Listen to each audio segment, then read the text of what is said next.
make a lot of noise for Sachin Gokhale.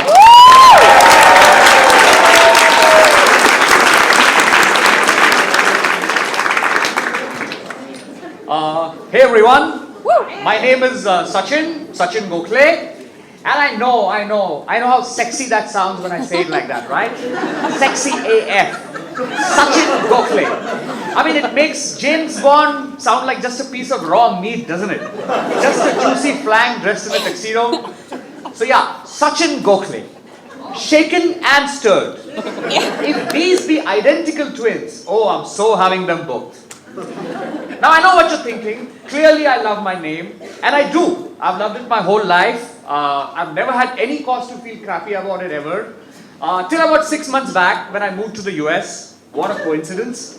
It's been an interesting 6 months. I've traveled all over. I've met so many different kinds of people here. I've met black Oscar winners. I've met homeless Jewish people. I've met women CEOs who get paid the same as men. And my personal favorites, gender fluid, asexual but exploring millennials. Go figure. So I met all kinds of people, right? And literally everyone has mispronounced my name the exact same frigging way. They've all called me Sachin Gokhale. Which kind of makes me like the resident blowjob expert at some sleazy ghetto bar in Bangkok, right? It is an alternative profession, but yeah, well.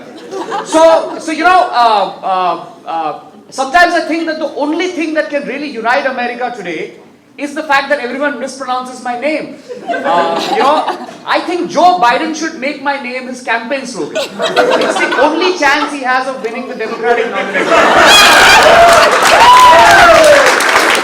Imagine an ocean, like millions of hats, caps, t-shirts everywhere, and all of them carrying the slogan, America, now for the suck-in.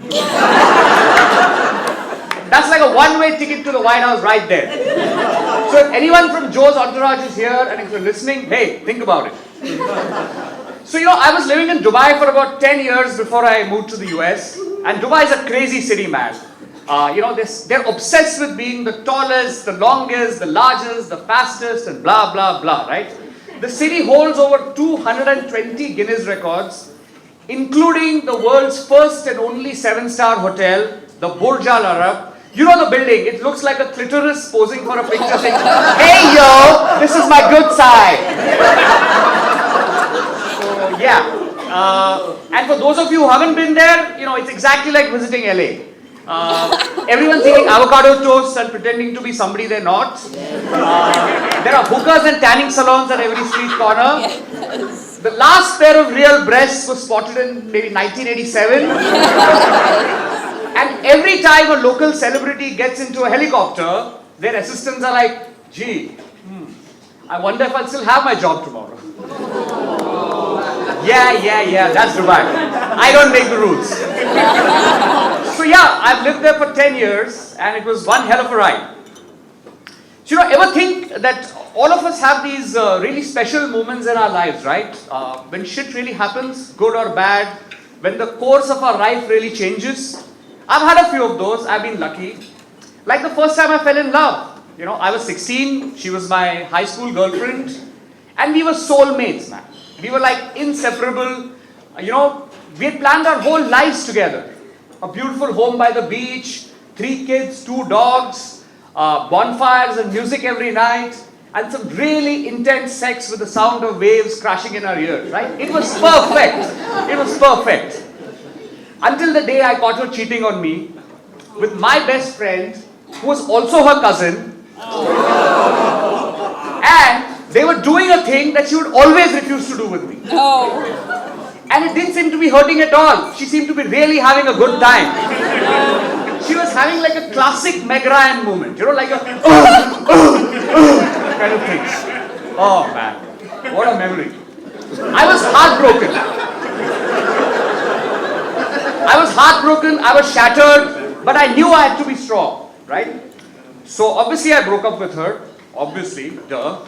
And I looked at him and I said, you and me, we need to settle this man to man. You know, you need to pay for what you've done to me. And I clenched my fists, I took a step forward, and then I went down on my knees and I said, dude, please, please, please, tell me your secrets. How do you do what you do? How did you get her to agree to do that? And the things he told me that day, oh, they've been the only piece of relationship advice I've ever needed, right?